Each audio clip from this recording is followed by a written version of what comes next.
begin to feel the fire. We rise like tall buildings as the chemicals they take us high. అలాంటి ఉద్రేకపూరితమైనటువంటి ఊరేగింపు జరుగుతున్న క్రమంలో దేశంలో గూండాలు కాల్పులు జరుగుతుంది.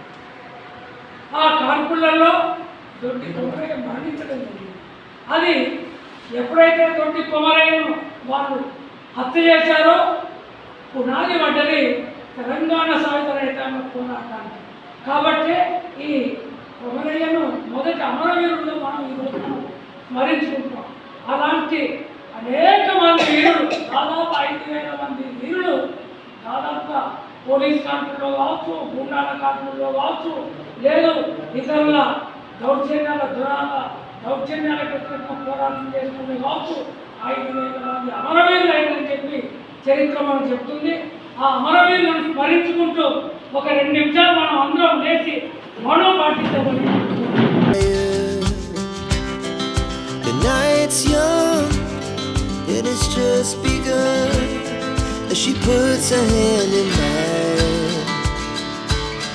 We wanna chase the night, wanna dance to the light, pull the stars from the sky, just two hearts running wild.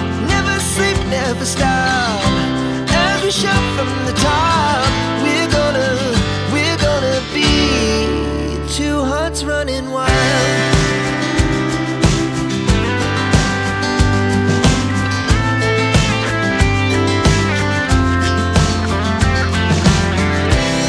Now the morning is the afternoon, we lay awake in bed.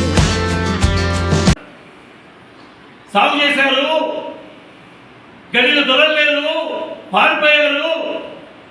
అందుకని ఓ రకంగా చూసినప్పుడు ఈ దొరలు ఎక్కడున్నా దోపిడీదారులంతా ఒకటే, ఎక్కడ ఉన్నా ఏ మూలకున్నా దోపిడీదారులంతా ఒకటే అనేది మన వద్ద పోరాటం చెప్తా ఉంటుంది, మన సిద్ధాంతం చెప్తా ఉంటుంది.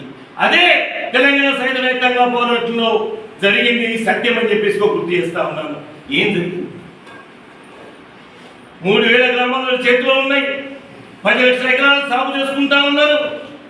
గ్రామంలో ఎట్టి బంద్ అయిపోయింది, దొరలు బంద్ అయిపోయారు. నైజామునికి కప్పం కట్టేవాళ్ళు లేడు, ఆ కృత్యాలు లేవు.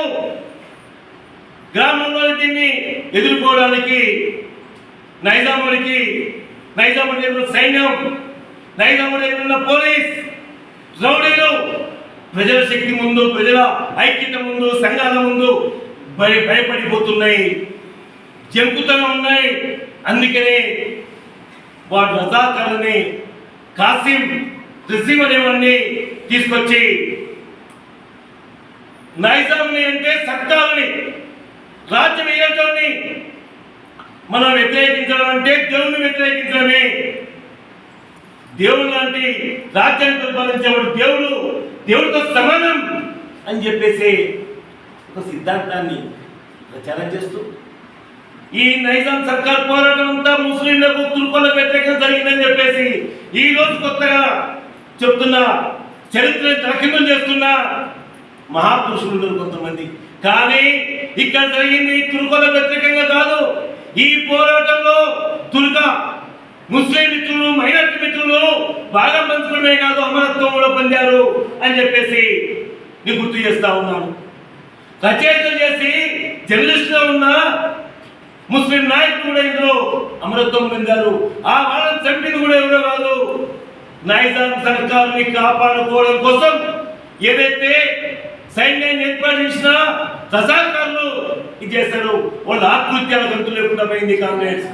మహిళల్ని చెరువుకి పంపించి, బట్టలు అనిపించి, బతుకమ్మలు ఆడిపించిన నైజాం సర్కార్ రజాకారులు ఇక ఇది చూస్తే లాభం లేదు అని ఆలోచిస్తున్న సమయంలోనే భూమి సమస్య ముందుకొచ్చింది.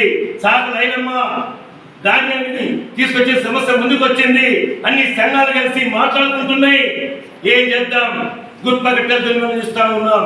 వాటి ఆయుధాలు ఉన్నాయి, ఏం చేద్దామని చెప్పేసి ఆలోచన ఏం మొదలుపెట్టారు. ఈ సమయంలోనే కామ్రేడ్ దొడ్డి కొమరయ్య అన్న సంఘంలో నాయకుడు దొడ్డి కొమరయ్య అప్పుడే ఇంటికి పోయి వచ్చి దొడ్లకు తోలేసి భోజనం కూర్చున్నాడు. అక్కడ అట్లా ఊరేగింపు వస్తా ఉంది. సంఘం జిందాబాద్, దొరల దౌర్జన్యం నశించాలి, ఎట్టి మేము చెయ్యం అని ఊరేగింపు తీసుకొని వస్తా ఉన్నారు. పాపం దొడ్డి కొమ్మరయ్య కంచాలలో ఉన్న అన్నాన్ని వదిలిపెట్టి ఊరేగింపులుగా తులుసులు కురికారు. ఉరికి జిందాబాద్ సంఘం, దొరల దౌర్జన్యం నశించాలి అని నాదాలు పడంతో అక్కడ అప్పటికే దొరలు కూడా విష్ణు దేశ్ముఖ్ దొరలు కూడా ప్లాన్తో ఉండి తుంగచాటున తుపాకుతో కాలిస్తే దొడ్డి కొమ్మరి అందరూ తూటా తగిలి తన కింద పడిపోయారు. తనని మన కామ్రేడ్స్ భుజానికి ఎత్తుకొని ఆ తోట రక్తాన్ని ఆపే విధంగా కట్లు కట్టి ఇచ్చేస్తా ఉంటే ఇంకో తోట వచ్చి దొడ్డి కొమ్మరయ్య కలిగింది. దొడ్డి కొమ్మరయ్య అమరజీవి అయ్యాడు. అందుకని ఈరోజు మనల్ని రమేష్ చెప్పినట్లు పొలిమేర కాదు, చుట్టం కాదు, కులము కాదు, కానీ మనం అనుకున్నట్టు మన వర్గం కష్టపడే వర్గం. కులం లేదు దీనికి బంధుత్వం లేదు. ప్రశ్నించడము, న్యాయం అన్యాయము, కష్టాన్ని ఫలితం కావాలని కోరుకోవడమే దీని సిద్ధాంతం. అది ఇక్కడికి వచ్చింది, ముందుకు వచ్చింది దొడ్డి కొమ్మరి అమరజీవి. అందుకని కామ్రేడ్స్ ఈరోజు మనం అందరం గుర్తించాల్సింది, మనం అందరం ఆలోచించాల్సింది కామ్రేడ్ దొడ్డి కొమరయ్య ఆశయం ఏంటి? 78 ఏళ్ల నాడు దొడ్డి కొమరయ్యని ఆనాటి భూస్వామ్య వ్యవస్థ పొట్టలు పెట్టుకుంది. కామ్రేడ్ దొడ్డి కొమరయ్య 5,000 మంది అమరవీరుల ఆశయం ఏంటి అని చెప్పేసి ఆలోచించాలి. ఎందుకు చెప్తున్నానంటే ఇంతకుముందు అనుకున్నాను